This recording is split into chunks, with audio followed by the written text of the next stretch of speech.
मुख्तार अंसारी की तबीयत को लेकर के जो गाड़ियां दिखाई देंगी और पीछे जो सफ़ेद एम्बुलेंस है जिसमें मुख्तार अंसारी का पार्थिव शरीर यहां पर लाया गया है। तो आप देखिए दूसरी गाड़ी इस काफिले के बढ़ गई। अब ये जो सामने ये जो आपको गाड़ी दिखाई दे रही है, आप देखिए ये गाड़ी जो प्रशासनिक गाड़ी है वो आगे बढ़ रही है, यानी तीसरी गाड़ी, और तीसरी गाड़ी के बाद आप देखिए इसमें पुलिसकर्मी बहुतायत संख्या में पूरी तरह से मुस्तैद बैठे हुए हैं। और आप देखिए ये मुख्तार अंसारी का पार्थिव शरीर इस एम्बुलेंस में, और हम आपको ये तस्वीरें दिखा रहे हैं। देखिए एक्सक्लूसिव तस्वीरें, यहाँ पर मुख्तार अंसारी का पार्थिव शरीर इस एम्बुलेंस में अपने घर की ओर लाया गया है, और यही वो एम्बुलेंस है जिसमें मुख्तार अंसारी का पार्थिव शरीर यहाँ पर मौजूद है। और आप देखिए इस खिड़की के द्वारा हम कुछ दिखाने का प्रयास करते हैं। आप देखिए यहाँ पर पुलिसकर्मी अंदर मौजूद हैं, इसके साथ ही जो अन्य लोग हैं वो भी मौजूद हैं, और जो पार्थिव शरीर है वो आपको हम अंदर से दिखाने का प्रयास करते हैं कि आखिर इस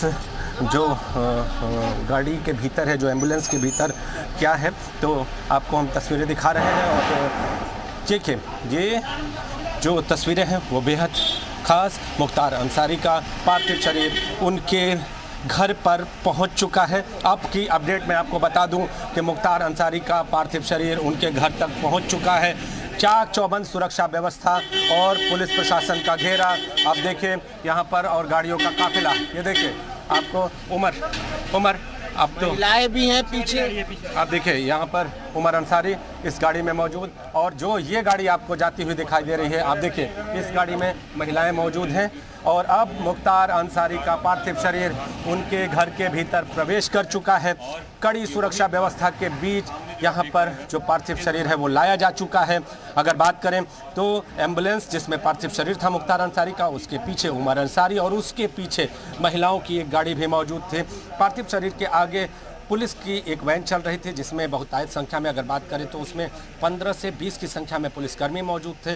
पूरी तरह से चाक चौबंद सुरक्षा व्यवस्था, पूरी सुरक्षा छावनी में तब्दील ये पूरा क्षेत्र। और अब मुख्तार अंसारी का पार्थिव शरीर उनके घर के भीतर फाटक का क्षेत्र बोला जाता है उसके भीतर। और आप देखिए जिस तरह से मैं जिक्र कर रहा था कि 50 मीटर दूरी पर तो ये पॉइंट यहाँ पर तैनात किया गया है, और इस पॉइंट पर जो सुरक्षाकर्मी हैं वो पूरी तरह से मुस्तैद हैं। और ये जो पूरा क्षेत्र है, हम आपको ये दीवारें दिखाना चाहते हैं, ये पूरा मुख्तार अंसारी के घर का ही क्षेत्र बोला जाता है, यानी जो दीवारें हैं उनके दूसरी ओर दुकानें हैं। तो अभी का जो अपडेट यही है कि मुख्तार अंसारी का जो पार्थिव शरीर है फाटक के भीतर मौजूद, और वहाँ पर पार्थिव शरीर को रखा जाएगा और लोगों को अंतिम दर्शन दिलवाया जाएगा। अंतिम दर्शन दिलवाने के साथ जो अंतिम संस्कार की प्रक्रिया है उसको संपन्न कराया जाएगा।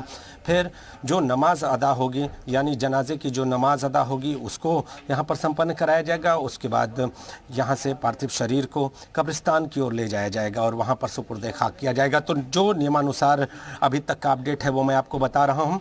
और अभी जो मुख्तार अंसारी का पार्थिव शरीर है वो अपने परिवारजनों के बीच में है, और जो लोग हैं उनके बीच में हैं।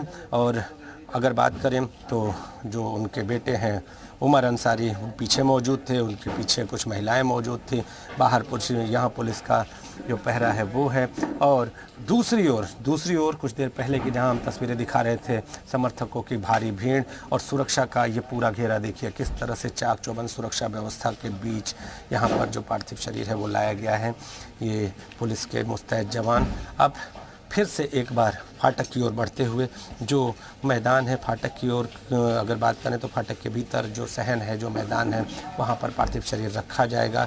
अब आपको अपडेट बता दें कि जो पार्थिव शरीर है उसको नीचे उतारने की प्रक्रिया शुरू हो गई है, और इसके साथ ही ये कहा जा रहा है कि पहले पार्थिव शरीर को एक तख्त पे रखा जाएगा। तख्त पे रखने के साथ ही जो आगे का जो पूरा कार्यक्रम है वो जो अपडेट के तौर पे मैं आपको बता रहा हूँ कि जो आगे का कार्यक्रम है वो ये है कि शव को स्नान कराया जाएगा, फिर इसके साथ ही कंबल में लपेटा जाएगा।